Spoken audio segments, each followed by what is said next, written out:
नमस्ते। प्रणाम। हम सब मधुबनी लिटरेचर फेस्टिवल के पेज पे हैं और आज हमारा बहुत बड़ा सौभाग्य है कि हम लोग जस्टिस मार्कंडेय काजू के पास हैं। उनकी बहुत श्रद्धेय हैं हमारे लिए सर। और जो उनकी मिथिला के प्रति जो उनकी प्रेम है, सबसे बड़ा जो उनका प्रेम है, श्रद्धा है, और जिस तरीके से वहाँ की विद्वता की सर के भीतर पहचान है, श्रद्धा है, वह हमारे लिए बहुत ही प्रेम की वस्तु है। और आज सर के साक्षात दर्शन हुए। और सर का एक बहुत बड़ा कंट्रीब्यूशन है, जस्टिस काजू का एक बहुत बड़ा कंट्रीब्यूशन है कि किस तरीके से मीमांसा शास्त्र का जो लॉज ऑफ इंटरप्रिटेशन है उसको उन्होंने अपने जजमेंट्स में प्रयोग किया है। और अभी सर से बात हो रही थी, सर ने बताया और स्वयं बताएंगे कि किस तरीके से बहुत सारे ऐसी गुत्थियाँ या बहुत सारे ऐसे केसेस जो मैक्सवेल के लॉज ऑफ इंटरप्रिटेशन से सॉरी वेस्टर्न इंटरप्रिटेशन से नहीं सॉल्व हो पाया, रिजॉल्व हो पाया, वह मीमांसा से इनको मदद मिली। यह बहुत बड़ी एक स्टेटमेंट है और सर का यह पक्ष है जो हमें बहुत आकर्षित करता है। हम आपका स्वागत करते हैं सर। और कृपया हमें बताएं, पहले तो वचन दें कि आपको मिथिला जाना है जब अवश्य मौसम थोड़ा ठीक होगा। अवश्य। जी। और ये बताएं कि मीमांसा शास्त्र का आपने कैसे मदद लिया और उसकी क्या भूमिका रही, और मिथिला के विद्वानों के विषय में भी। तो पहले आप मिथिला के विद्वानों के बारे में सुनना चाहती हैं कि पहले मीमांसा शास्त्र सर पहले मिथिला के बारे में। देखिए, मिथिला के बारे में जो मुझे जानकारी मिली कि एक युग था जब मिथिला केंद्र था, पूरे भारतवर्ष में विद्वत्ता का केंद्र था। एक से एक महान ज्ञानी मिथिला ने पैदा किए, जैसे मंडन मिश्र थे, वाचस्पति मिश्र थे, और विद्यापति तो महान कवि थे। अच्छा, कई कई फिलॉसफी में और कई लिटरेचर में एक बड़ा भारी कंट्रीब्यूशन है मिथिला वालों का। वाचस्पति मिश्र के बारे में आपको बताऊं कि करीब 8 ब्रांचेज ऑफ नॉलेज में उनका ओरिजिनल कंट्रीब्यूशन है। Great scholars and great poets, great intellectuals. यानी जो कहानी मैंने सुनी कि जब आदि शंकराचार्य केरल में रहने वाले थे, वो आए मंडन मिश्र से शास्त्रार्थ करने के लिए, तो मंडन मिश्र मिथिला में रहते थे। तो शंकराचार्य ने ढूंढा उनका घर, तो किसी ने बताया उनका वो घर है जहाँ बगल में जो पेड़ है उस पर तोते तोतियाँ रात दिन यही बोलते रहते हैं, क्या सत्य है, क्या असत्य है, कैसे मोक्ष प्राप्त होगा। यानी कि जो शास्त्रार्थ होते थे मंडन मिश्र के घर में, तो तोते तो वही दोहराते हैं जो सुना है। यानी रात दिन शास्त्रार्थ मिथिला, सारे मिथिला में होते रहते थे। बड़े विद्वत्ता का केंद्र था, बड़े बड़े महान विचारक विद्वान वहाँ के पैदा हुए। मैं इलाहाबाद यूनिवर्सिटी का छात्र था, वो मेरा एल्मा बेटा है। तो बड़े महान वाइस चांसलर थे डॉक्टर गंगानाथ झा और उनके पुत्र doctor Amarnath Jha, great scholars जी। और मैं बताऊं कि मैं इलाहाबाद हाई कोर्ट में जज अपॉइंट हुआ 1991 में। तो मुझे, हम लोग के लॉ में प्रिंसिपल ऑफ इंटरप्रिटेशन बहुत इम्पोर्टेंट होते हैं, क्योंकि अक्सर जो लॉ बनाते हैं लेजिस्लेचर, पार्लियामेंट या लेजिस्लेचर बनाता है, तो वो ड्राफ्ट करता है, उसमें अक्सर कुछ एम्बिग्विटीज रह जाती हैं, कुछ कॉन्ट्रडिक्शन हो जाते हैं, कन्फ्यूजन समझ में नहीं आती। तो principle of interpretation are very important in the courts of law. अच्छा, तो हम लोग को जो आज भी यूज होते हैं इंडियन लॉ कोर्ट्स में प्रिंसिपल्स ऑफ इंटरप्रिटेशन, वो वेस्टर्न प्रिंसिपल्स हैं। जैसे मेन बुक है by a man called Maxwell, Maxwell principle of interpretation है, और भी कई हैं, but they all western principles. मैंने जब स्टडी किया मीमांसा शास्त्र को, तो पता लगा यहाँ भी हमारे यहाँ बड़े highly developed principal of interpretation थे। तो मैंने सोचा क्यों ना इनका भी प्रयोग किया जाए अपने फैसलों में। और मैं जाता था इलाहाबाद यूनिवर्सिटी की, जो इलाहाबाद में जो वहाँ पे पार्क में लाइब्रेरी थी, वहाँ जाता था। वहाँ डॉक्टर गंगानाथ झा ने बहुत मीमांसा शास्त्र पे किताबें लिखी हैं। ये कुमारेल भट्ट पे और शबद भाष, जैमिनी सूत्र से शुरू होता है। तो उनके कई ग्रंथ मैंने पढ़े हुए, क्योंकि देखिए किताबें सब संस्कृत में थी, अब लोग समझ नहीं पाते संस्कृत, मगर इन्होंने ट्रांसलेट किया इंग्लिश में, तो मुझे वो प्रिंसिपल मालूम हुए। तो मैंने वो प्रयोग करना शुरू किया अपने जजमेंट में, क्योंकि कई प्रॉब्लम्स थे कि केसेस मेरे सामने आए, उसमें मैक्सवेल के प्रिंसिपल से समस्या का हल नहीं हो पा रहा था। तो मैंने वहाँ मीमांसा प्रिंसिपल का उपयोग किया, उससे वो समस्या का हल समाधान निकल आया। तो मैंने फिर कई जजमेंट्स इलाहाबाद हाई कोर्ट में भी और सुप्रीम कोर्ट में भी कई, अगर आप गूगल में जाइए और टाइप करिए जस्टिस काजू जजमेंट्स यूजिंग मीमांसा प्रिंसिपल, शायद मिल जाएगा आपको। अभी आप देखिए, आपकी किताब भी है? मेरी किताब भी मैंने लिखी। वो किताब असली में देखिए सारे ग्रंथ मीमांसा शास्त्र के संस्कृत में है, तो संस्कृत लोग समझ नहीं पाते हैं। एक ग्रंथ है जो अंग्रेजी में है, वो 1909 में छपा था। किशोरी लाल सरकार प्रोफेसर थे कैलकाटा यूनिवर्सिटी के, उन्होंने टैगोर लॉ लेक्चर सीरीज में करीब 10 लेक्चर दिए और उनको कंपाइल करके एक किताब छपी, मीमांसा प्रिंसिपल ऑफ इंटरप्रिटेशन, मगर 1909 में छपी थी। उसके बाद कोई सेकेंड एडिशन निकला नहीं था, तो मैंने उसके बाद 3-4 उसके एडिशन निकाले जी। और जिसमें मैंने एनेक्स कर दिए अपने जजमेंट सुप्रीम कोर्ट में, हाई कोर्ट में, जिसमें मैंने यूज़ किया मीमांसा प्रिंसिपल। मैंने कहा देखिए कोई मैक्सवेल के प्रिंसिपल से एलर्जी नहीं होनी चाहिए हमको, वो भी प्रयोग कीजिए और मीमांसा का भी प्रयोग, जहाँ भी जिससे समस्या का समाधान हो जाए उसको प्रयोग कीजिए। तो मैंने बहुत सारे अपने फैसलों में मीमांसा शास्त्र के ये प्रिंसिपल ऑफ इंटरप्रिटेशन का प्रयोग किया। देखिए दिक्कत क्या, हम आपको बताएं क्या, मीमांसा शास्त्र केंद्रित है यज्ञ पे, क्योंकि देखिए ये जो वेद शब्द है ना, इसके 4 भाग हैं। पहले कहते हैं संहिता या मंत्र, जिसमें 4 किताबें आती हैं, ऋग्वेद, यजुर्वेद, सामवेद, अथर्ववेद। दूसरा भाग है वेद का, उसको कहते हैं ब्राह्मण। ब्राह्मण जात नहीं, ब्राह्मण ग्रंथ, जैसे छप्पर ब्राह्मण, कौशिकी ब्राह्मण, ऐतरेय ब्राह्मण, तैतरेय ब्राह्मण। ये ब्राह्मण ग्रंथों में यज्ञ करने की विधि दी गई है। तीसरा भाग वेद का है अरण्यक और चौथा है उपनिषद। उपनिषद है जिस पे वेदांत आधारित है।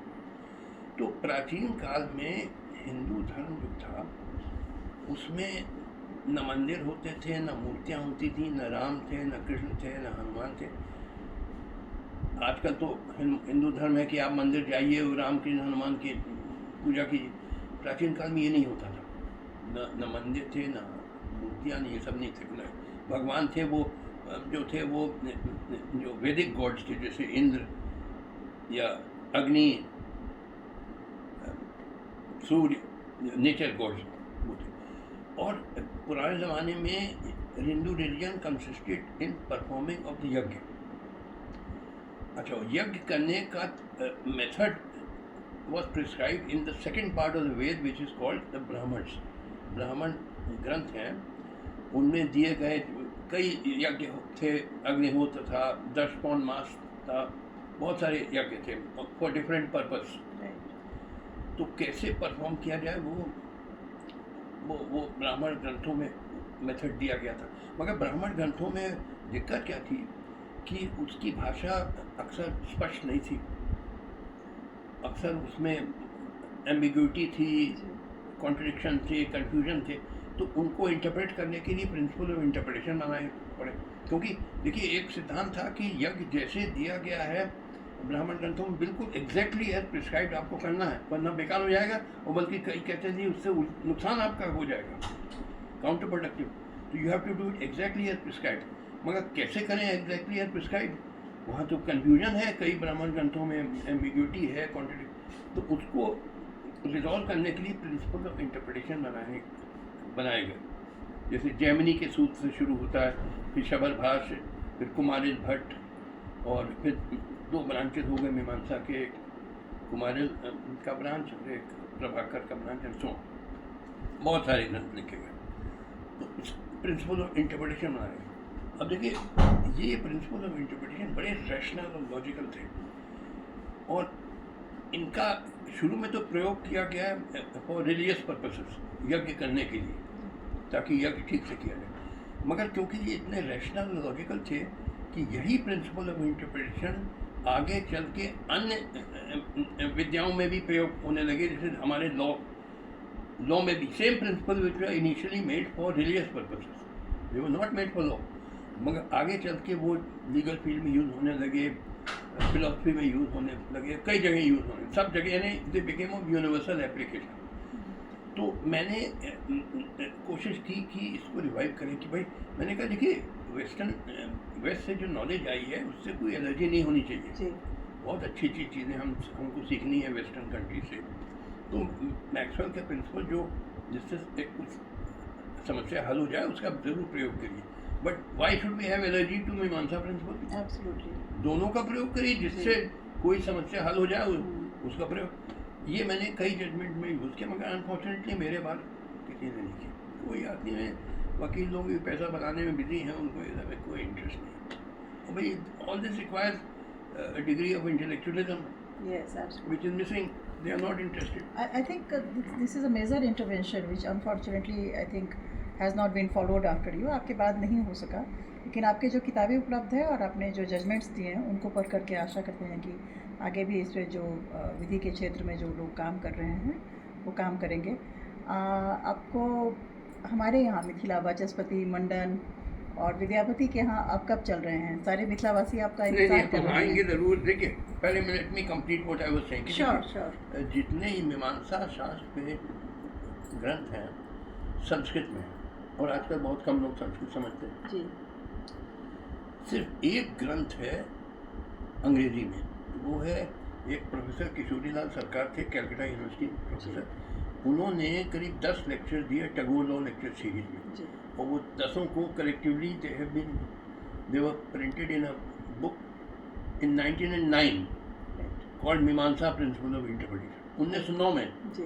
अच्छा सब लोग भूल गए थे इस किताब के बारे में। मैं ढूंढते ढूंढते इलाहाबाद यूनिवर्सिटी लाइब्रेरी में गया जब जज था, और वहाँ लाइब्रेरी में सब गंदगी फैली हुई, सब तरफ मट्टी, ढूंढते ढूंढते ये किताब मुझे मिल गई। फिर मैंने इसको पढ़ना शुरू किया, तो मैंने कहा ये तो विद्या बिल्कुल इतनी महान विद्या है, मगर 1909 के बाद कुछ सेकंड एडिशन नहीं छपा था। अच्छा। तो मैंने इसके बाद 3 एडिशन और इसके छापे। किशोरीलाल सरकार की जो किताब थी इसके 3 edition with my own commentary and मेरे जजमेंट्स में मैंने एनेक्स की, जिसमें मैंने प्रयोग किया, बताया कि कैसे इन सिद्धांतों का प्रयोग किया जा सकता है जी। तो ये तो मैंने कहा कि जो मैंने कोशिश करी, अब इसके बाद किसी ने फॉलो अप नहीं किया तो मैटर। हाँ, जो अब दूसरा क्या पूछ रही थी आप?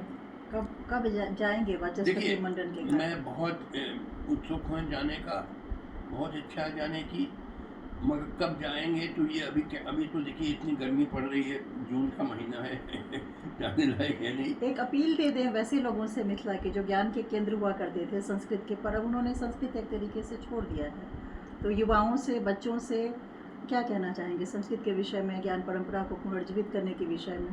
देखिए मैं मिथिला वालों से, युवा से भी और बुजुर्गों सबसे कहना चाहूँगा कि आप लोग को गर्व होना चाहिए कि एक ज़माने में आप विद्वत्ता के केंद्र से पूरे भारतवर्ष के सब लोग आते थे आपके यहाँ आपसे सीखने के लिए। तो ये आपके जो पूर्वज थे इनसे आपको लेना चाहिए इंस्पिरेशन को क्या कहेंगे हिंदी में? आदर्श, प्रेरणा लेनी चाहिए।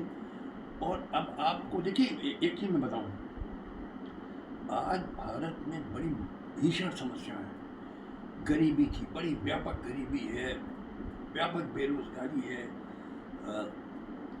बाल कुपोषण, ये हर दूसरा बच्चा कुपोषित है और बढ़ता जा रहा है। यानी अगर आप गूगल पे जाइए और टाइप करिए child male nutrition in India global hunger index, एक इंटरनेशनल एजेंसी, उसने बताया कि हम 4-5 साल पहले we were at position number 101 out of 125 countries surveyed in hunger, child hunger, और अब we have slipped by 7 places, we have become at position number 107। ये 5 साल में और बदतर हो गई ये सिचुएशन बाल कुपोषण की। और क्या महंगाई आसमान छू रही है। इवन ऑर्डनरी आटा दाल के दाम जो गरीब आदमी खाता है, ये स्वास्थ्य लाभ कहाँ आम आदमी को मिलता है।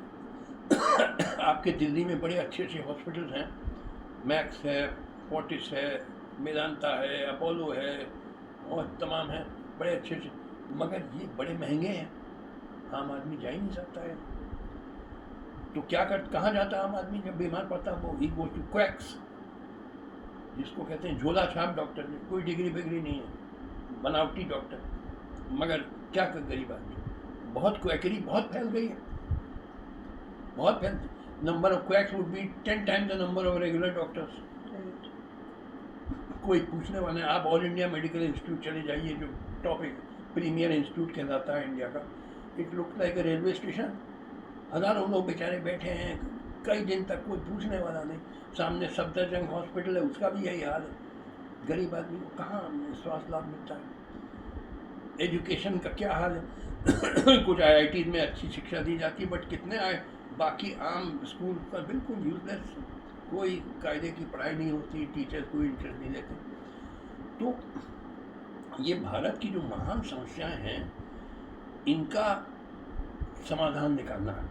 और समाधान कौन निकाल सकता है? ये बुद्धिजीवी ही निकाल सकते हैं, क्योंकि बुद्धिजीवी जनता के आँख होते हैं। They are the eyes of society. Without intellectual society is blind. मगर they should be genuine intellectuals. फिर आजकल तो फेक इंटेलेक्चुअल घूम रहे हैं सारे हिंदुस्तान में। इतने सारे प्रोफेसर आपके यूनिवर्सिटी में, बड़ा बुकिश नॉलेज है, कोई वास्तविक ज्ञान नहीं है, रियल नॉलेज नहीं है। बट विदाउट इंटेलेक्चुअल्स कुछ नहीं कर सकते आप। क्योंकि देखिए, आपकी समस्याओं का समाधान है क्रांति, जन क्रांति।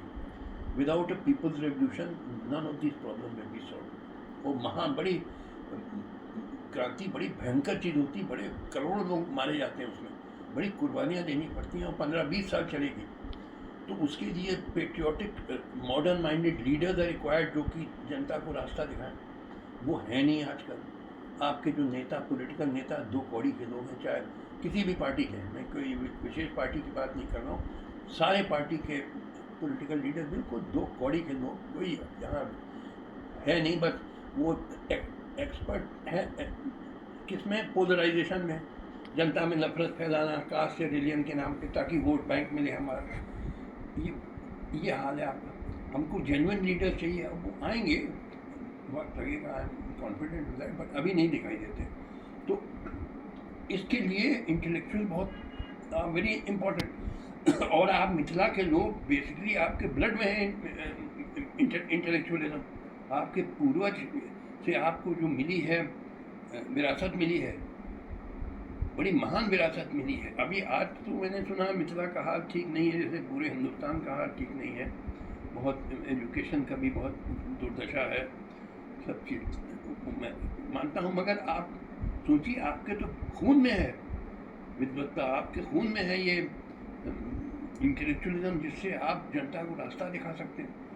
बड़ी भीषण समस्या है देश के सामने, वो आप लोग जैसे लोगों की बहुत आवश्यकता है भारत को। जी, आपका बहुत बहुत शुक्रिया। और हम सब प्रतीक्षा में रहेंगे, इंतज़ार करेंगे कि आप हमारे बीच आएँ और ये जो आपने इतना महत्वपूर्ण हमें संदेश दिया है, और आपकी जो श्रद्धा है मिथिला के विद्वान और विद्वता की परंपरा के प्रति, हम उसके लिए आपके नतमस्तक हैं। और अभी के लिए बस इतना ही। आशा करेंगे कि आप जल्द हमारे बीच आएँ। प्रणाम।